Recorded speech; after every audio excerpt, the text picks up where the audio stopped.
माजी प्रधान सचिव अनंत कळसेंनी एकनाथ शिंदेंची भेट घेतलेली आहे। कळसेंकडून शिंदेंनी कायदेशीर माहिती घेतल्याची चर्चा आहे।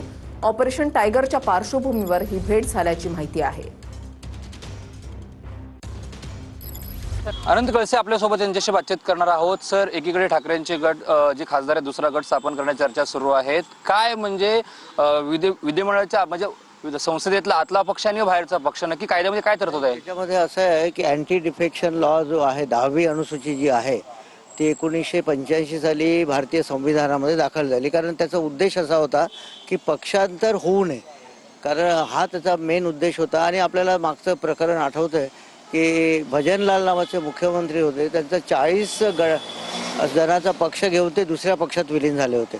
त्यामुळे हा एक अत्यंत महत्त्वाचा कायदा, संविधानिक कायदा म्हणून त्याला मान्यता मिळालेली आहे। 10व्या अनुसूचीमध्ये याच्यामध्ये तरतुदी।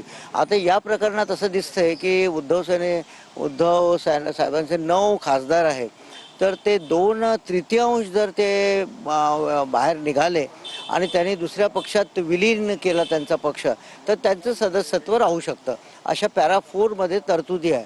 त्याप्रमाणे मला वाटतं आता डेव्हलपमेंट हे अशी TV न्यूजवरून वगैरे अशी पॉलिटिकल डेव्हलपमेंट दिसते की ते 9 सदस्य वेगळा गट स्थापन करतील आणि पॅरा 4 प्रमाणे ते कुठल्या तरी दुसऱ्या पक्षामध्ये विलीन होतील, मर्ज होतील। ग्राह्य मानलं जाईल, पत्र दिल्यानंतर ते ग्राह्य मानलं जाईल, पण त्या ॲडमिसिबिलिटी किंवा त्याच्यामध्ये मूळ पक्षात फूट पडली का हे सुद्धा त्याच्यात तपासलं जाईल असं निश्चित मला वाटतं। आणि हे मॅटर परत सर्वोच्च न्यायालयात किंवा उच्च न्यायालयात जाईल। Cameraman Krishna sir, Ranjit Ingale, TV9 Marathi, Mumbai.